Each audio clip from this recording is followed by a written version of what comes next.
Assalamualaikum, kembali lagi di dapur Mami Kece.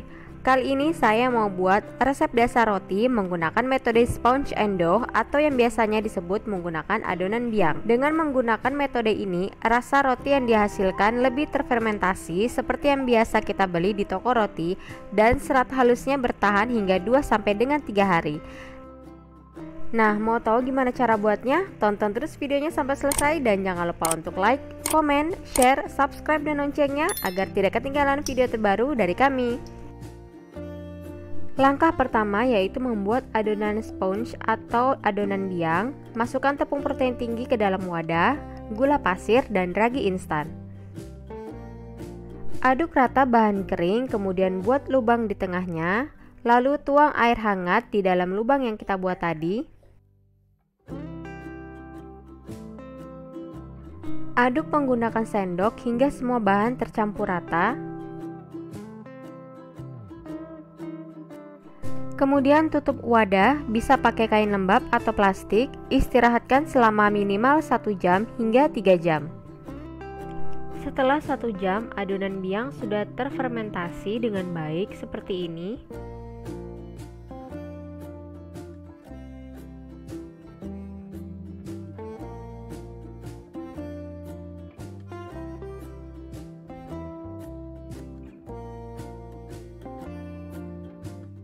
Masukkan tepung protein tinggi ke dalam wadah, susu bubuk, dan ragi instan. Aduk hingga bahan semua tercampur rata, kemudian masukkan bahan cair. Yang pertama ada kuning telur. Karena saya akan pakai mixer, saya gunakan air dingin. Jika teman-teman menguleni dengan tangan, bisa pakai air yang bersuhu normal. Uleni dengan speed rendah hingga semua bahan tercampur rata.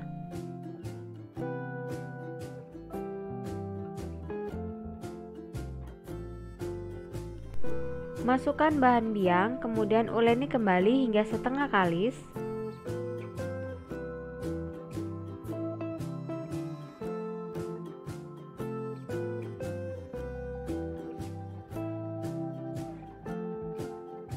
Masukkan margarin dan garam, lalu uleni kembali menggunakan speed rendah hingga semua bahan tercampur rata. Kemudian naikkan speed cukup ke medium hingga adonan kalis elastis selama kurang lebih 15 menit. Penggunaan hand mixer bisa dengan cara seperti ini, jadi spiralnya tidak dipendam paksa, cukup ikuti alur spiralnya agar mesin mixer tidak cepat panas dan rusak. Pastikan pemasangan spiralnya sudah benar agar adonan tidak naik ke atas pada saat diuleni. Setelah 15 menit atau setelah adonan cukup kalis elastis, matikan mixer, kemudian uleni sebentar dengan tangan.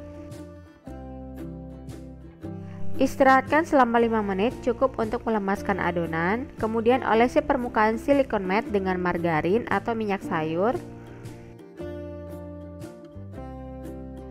Potong timbang adonan seberat 30 hingga 32 gram per buah. Bulatkan adonan dengan cara seperti ini agar permukaan rotinya halus.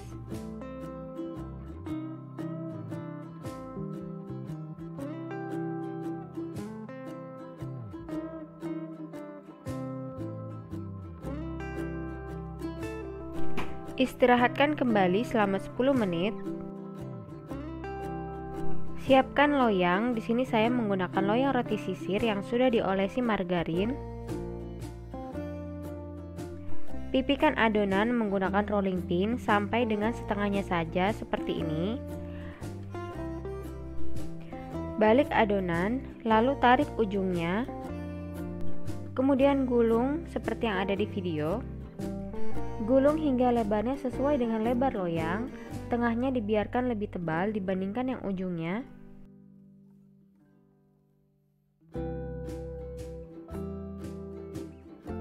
Untuk loyang kedua, saya pakai cara lipat, jadi adonannya dilipat 2. Menurut saya lebih praktis dengan cara ini, lebarnya disesuaikan dengan lebar loyang.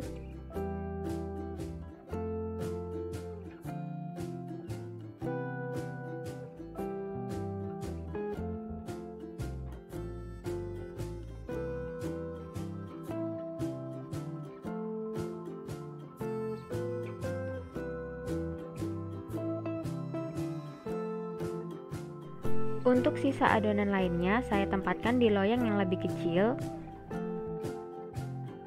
Istirahatkan adonan selama kurang lebih 60 menit. Saya simpan di dalam oven yang sudah dihangatkan untuk mempercepat proses fermentasi. Nah, ini setelah 60 menit sudah mengembang 2 kali lipat. Olesi permukaan adonan dengan susu cair atau bisa juga pakai susu bubuk yang dicairkan dengan sedikit air.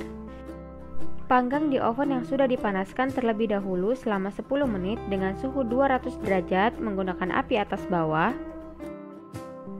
Masukkan loyang di rak bawah, panggang selama kurang lebih 20 menit dengan suhu 200 derajat selama 10 menit. Kemudian pindahkan ke api bawah dengan suhu 175 derajat selama 5 menit, atau bisa disesuaikan dengan oven masing-masing.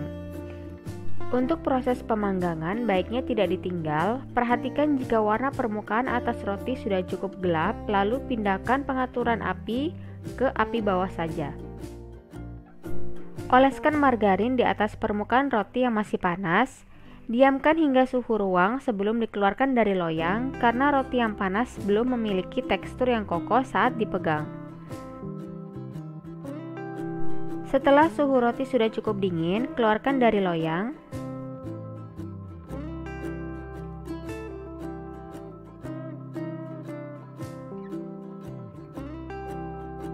Mari kita lihat hasilnya.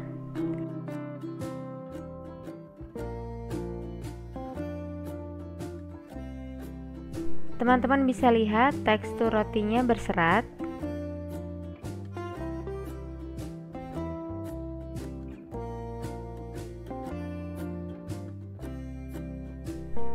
Oleskan roti dengan selai favorit kalian. Di sini saya pakai olesan buttercream dan meses.